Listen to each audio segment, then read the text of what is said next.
Have you ever wondered what happens after death? Is there a heaven and a hell? Or is the truth much scarier than we've been told? In today's story, you'll learn the story of an American man who died in an accident and returned with a revelation that could shake everything we believe. Like, subscribe to the channel, and let us know in the comments which city you're watching from. We want to know how far this message is reaching. I never thought the road I traveled every day would be the path to my demise. It was a hot Texas morning, the kind of day when the sun seems to melt the asphalt. I left home early, with a mug of coffee still burning my tongue, and the feeling that it would be just another ordinary commute. I remember the smell of old leather inside my truck, the radio playing some random song softly, and the wind blowing against the half-open window. Everything seemed normal. Nothing prepared me for what was to come. I took the interstate highway, as usual. The traffic was heavy, huge trucks passed by, and I drove in silence, lost in my thoughts. But there was something strange inside me, a restlessness. It wasn't fear, it wasn't anxiety. It was like a tightness deep in my chest, like a longing for a place I didn't even know I knew. That's when it happened. A truck, out of control, swerved into the opposite lane. I didn't have time to react. I only heard the crash, a loud metallic sound. The impact was devastating. My body was thrown against the steering wheel. The seatbelt cut into my skin. The glass exploded like a shower of blades. The pain was unbearable for a second, and then nothing. Time stood still. The noise of traffic, the screams of people, everything disappeared. I was still conscious, but something was wrong. I couldn't feel my body. No air could enter my lungs. I looked to the side, and what I saw shocked me. I was outside the car, but I was also inside it at the same time. I saw my body trapped in the wreckage, bloodied, as paramedics rushed toward me. But I was above, floating, watching like an invisible spectator. Panic gripped me. I screamed, "Hey, I'm here, I'm alive, look at me!" But no one reacted. My words were swallowed by the void. I tried to approach a firefighter who was opening the car door. I reached out to touch his shoulder, but my hands passed through his body as if I were made of smoke. That's when I understood. I was dead, or something very close to it. The shock hit me full force. I still had my thoughts, my memories, my emotions. I was me, but without a body. How was that possible? I'd always heard that death was the end, absolute silence, nothingness. But there I was, impossibly alive, staring at my motionless body as if it were an ownerless doll. And it was at that moment that a terrible sensation began to take over the room. An invisible force appeared behind me, as if the air itself were vibrating. I was being pulled, dragged away from that scene. No matter how hard I tried to resist, there was no way to fight. Something bigger than I had decided. My place was no longer there. What awaited me on the other side wasn't peace. It was something that would change everything I believed about life and death. As that invisible force pulled me back, I felt like I was being swallowed by a whirlpool. The accident, the paramedics, the road, everything disappeared in the blink of an eye. The light around me dissolved, and what remained was darkness. But it wasn't ordinary darkness, it was a living darkness. I know it sounds strange, but there was no other way to describe it. That darkness was watching me. I no longer had eyes, but I could feel invisible gazes coming from every direction. It was like being at the bottom of a black ocean, where there is no up or down, and yet feeling something enveloping you, something conscious. At first, panic took over. I tried to run, swim, scream, but there was no body, no sound, only thought. And that's when I realized something terrifying. If I had no body, then what was I? What was left of me?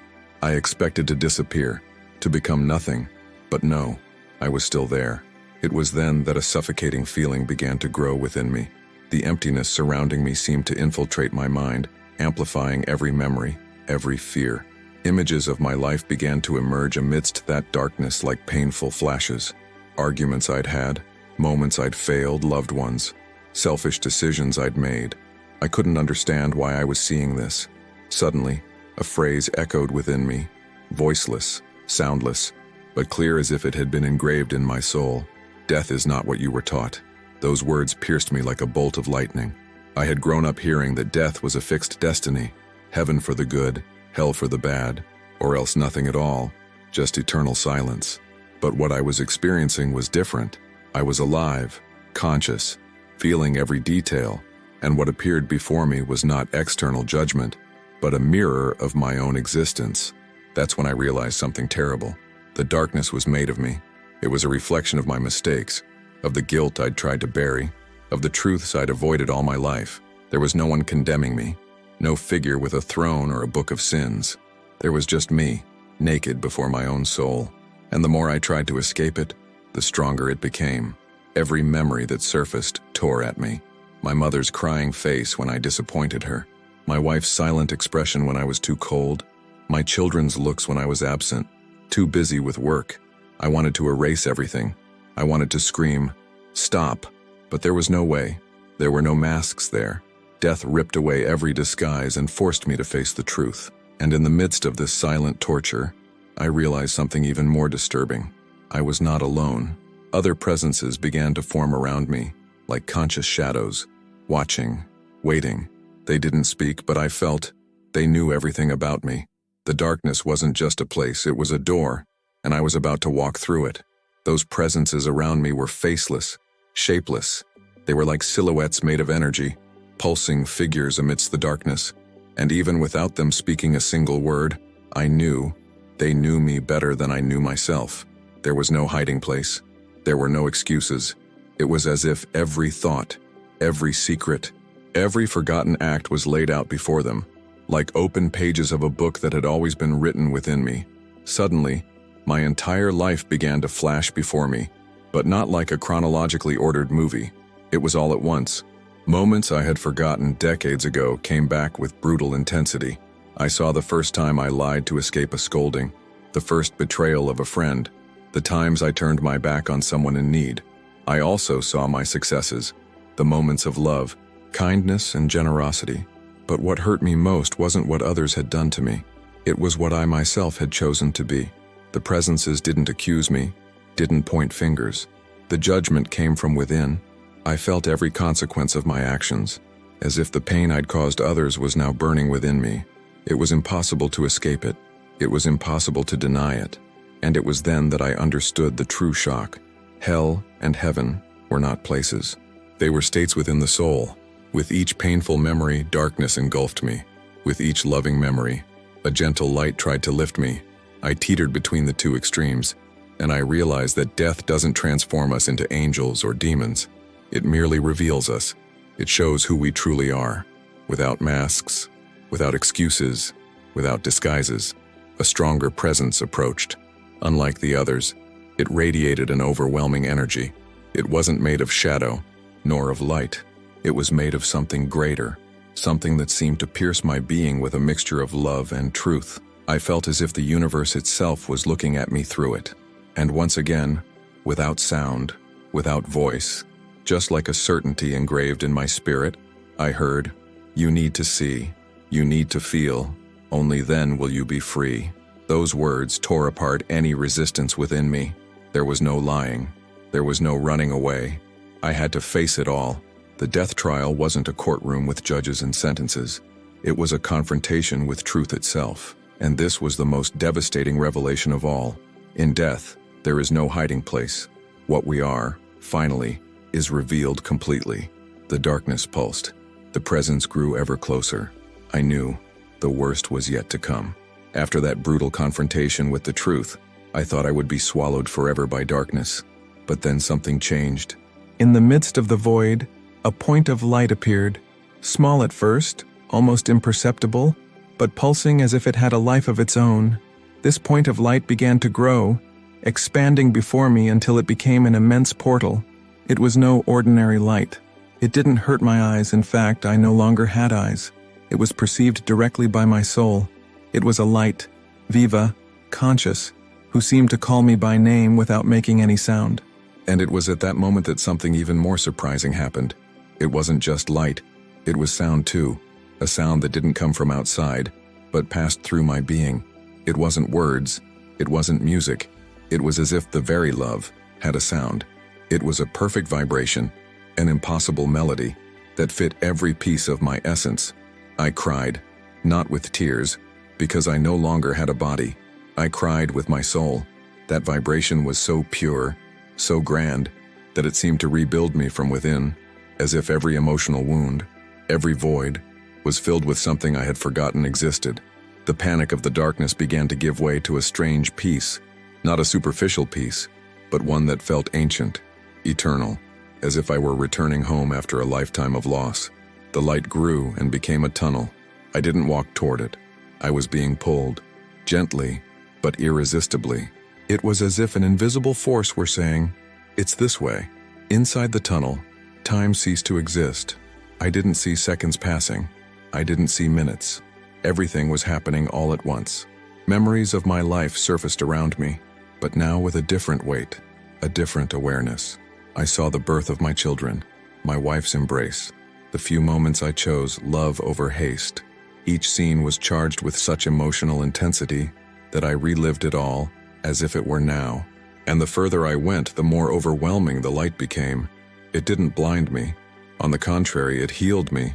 It was like going through a storm that, instead of destroying, rebuilt every piece of my being. But there was something unsettling. I expected to find a ready-made paradise, a place of absolute rest. And yet, deep down, I felt that this light wasn't a destination. It was a threshold. It was the door to something even bigger and far more challenging than I ever imagined. The tunnel wasn't the end. It was just the beginning, and I was about to discover what lay beyond it. When I passed through the tunnel of light, I expected to find a paradise, as I'd so often heard in sermons, movies, and childhood stories. But what awaited me was not a heavenly garden, nor streets of gold, nor choirs of angels.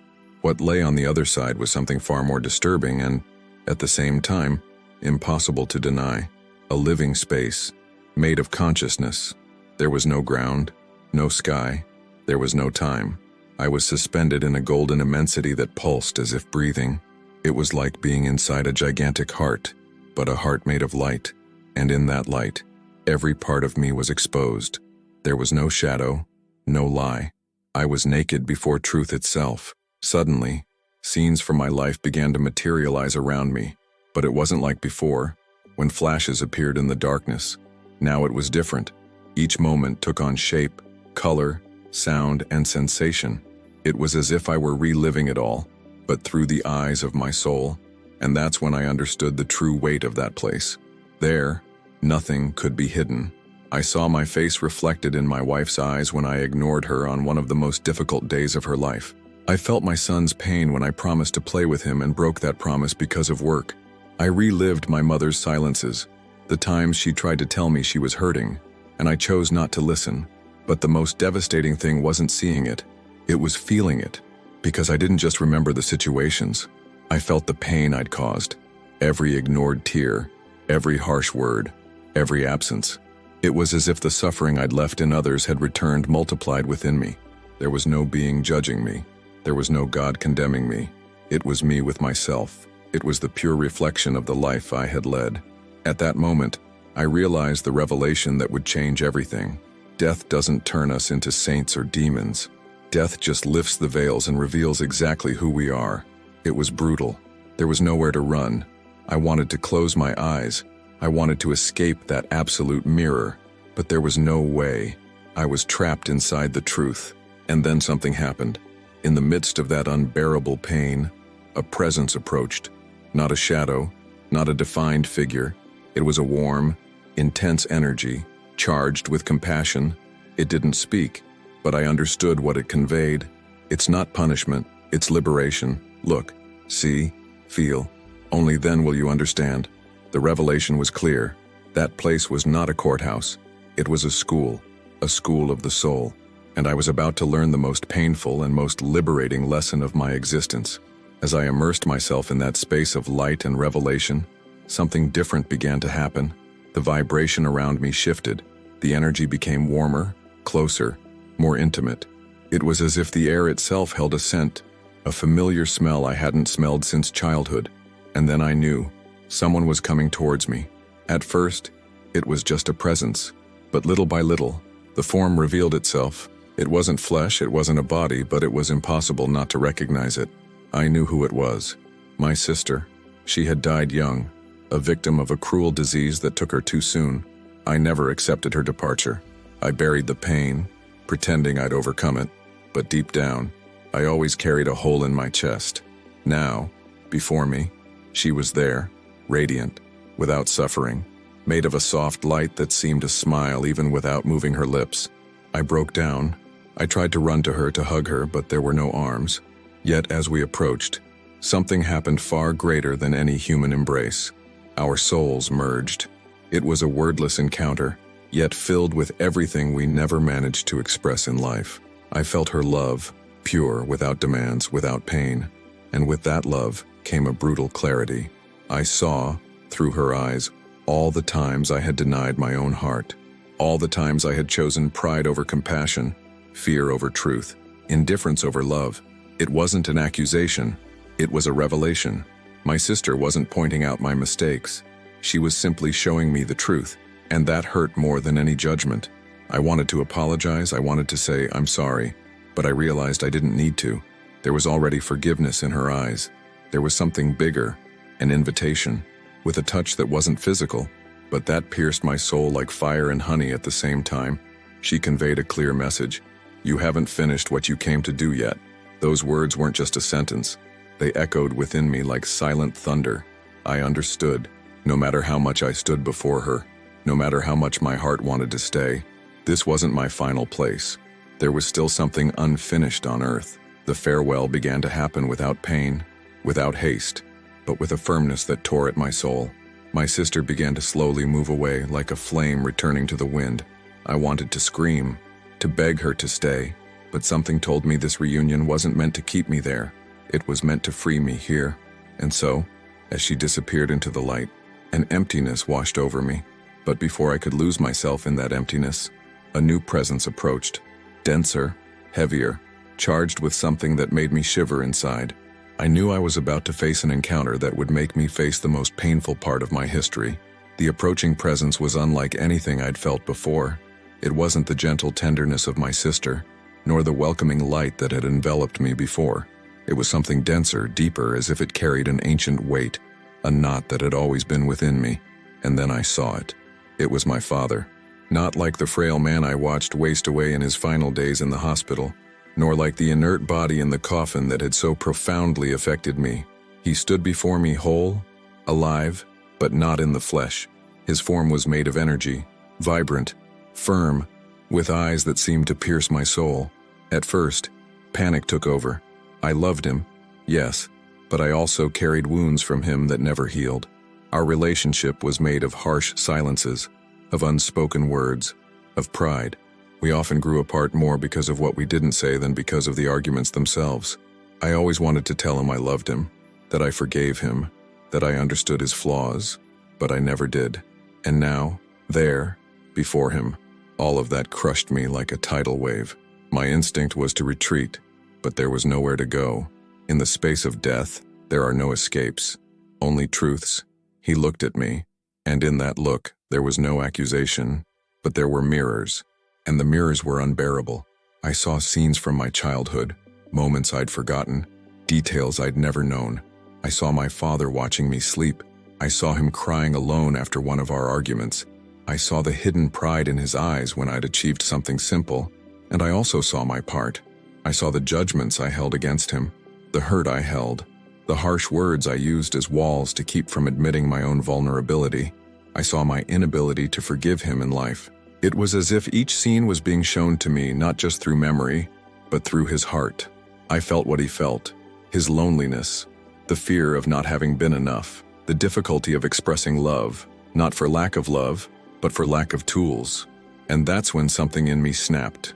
Without a voice, without a mouth, only with my soul, I screamed, "Forgive me.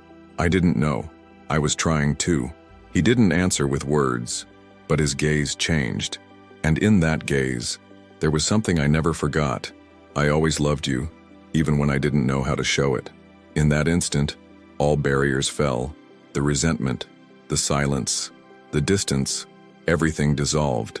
It was as if a dam broke inside me, and a flood of spiritual tears washed over every corner of my soul.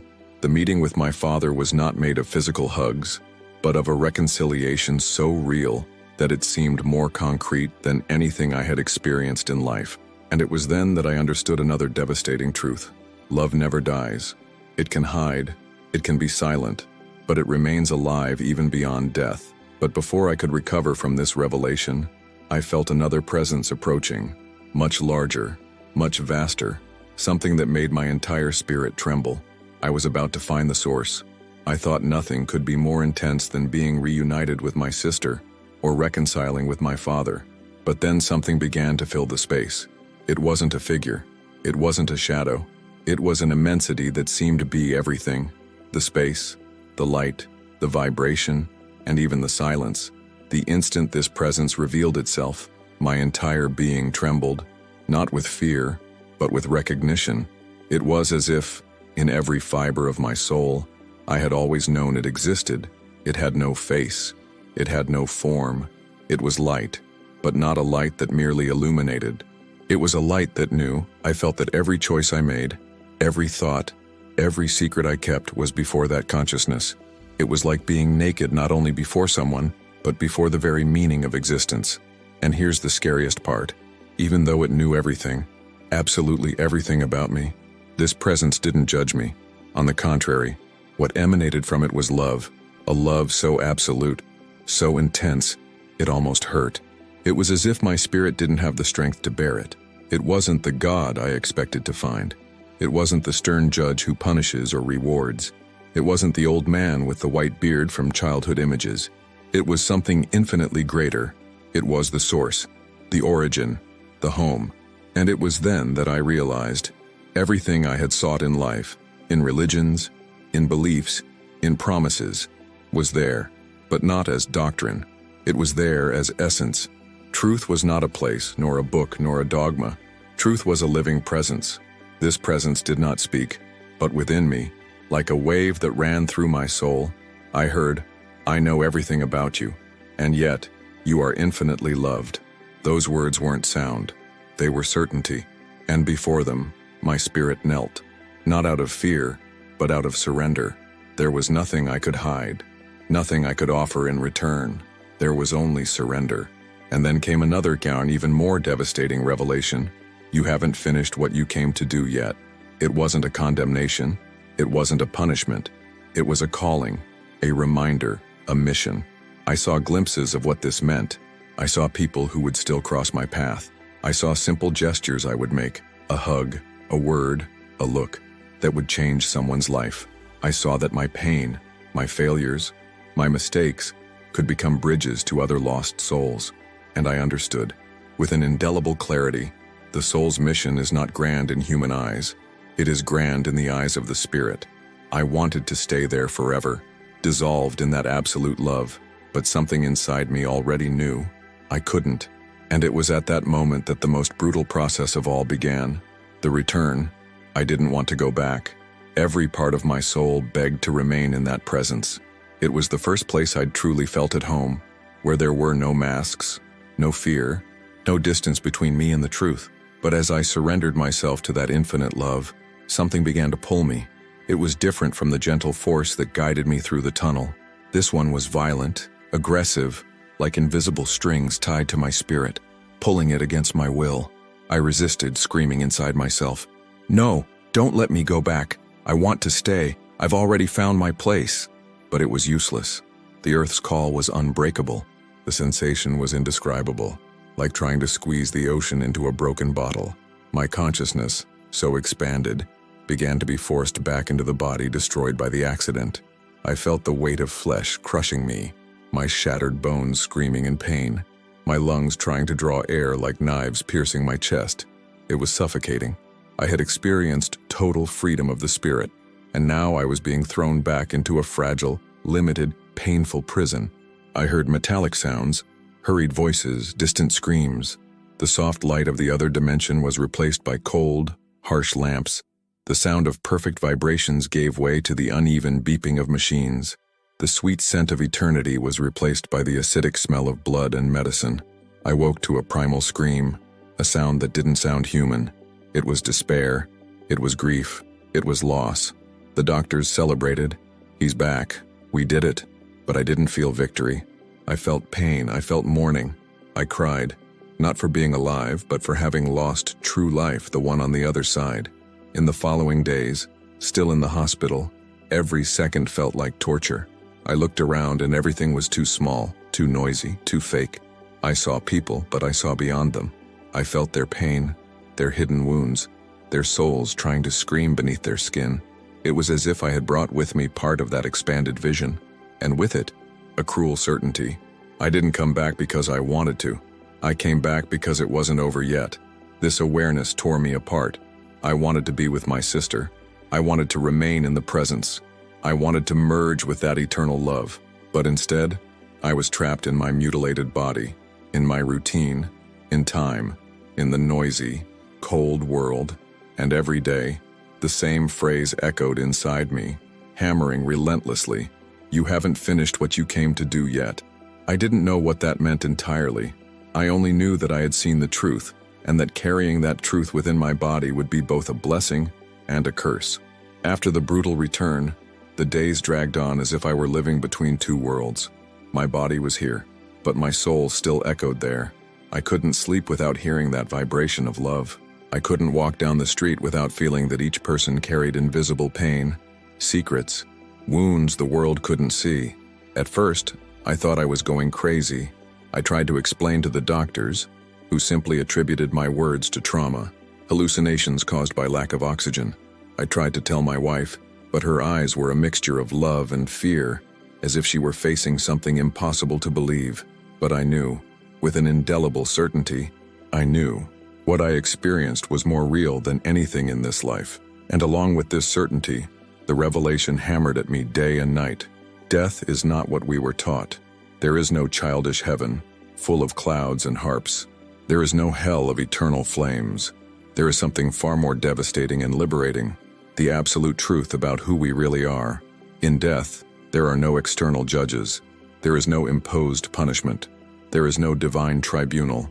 What exists is an unforgiving mirror, where the soul is forced to see every detail of its own life, every choice, every omission, every wound it has caused, and also every gesture of love, every word of kindness, every light it has left burning in the world. That's when we discover that heaven and hell aren't places. They are states we create within ourselves, with every decision we make. And beyond this mirror, there is something even greater, a presence impossible to describe, that knows everything, absolutely everything, but that still envelops us in a love so absolute that it destroys any human concept of forgiveness. This love doesn't erase our mistakes, but it shows us that even they can be transformed into lessons, bridges, new paths. And then I understood my mission. I didn't come back to prove anything, nor to convince anyone. I came back to testify, to say loud and clear what no one likes to hear. Death is not the end. It is just the beginning. Since that day, I have carried a burden and a gift. The burden is the longing for what I saw, the pain of living limited by the flesh after experiencing the vastness of the spirit. The gift is the clarity that every second here matters. Every gesture, every look, every word leaves marks that echo far beyond this life. If I had to sum up everything I saw in a single sentence, it would be this: don't fear death, fear living without love, because that's what will accompany you when the flesh is silent. I know because I was there. I saw it, I felt it, and I came back just to say, death is not what we were taught. If you enjoyed this beautiful spiritual testimony, please leave a like, comment, share your impressions, subscribe to the channel, and don't forget to turn on the notification bell to watch each new video and help us spread this message to a greater number of people. Until next time.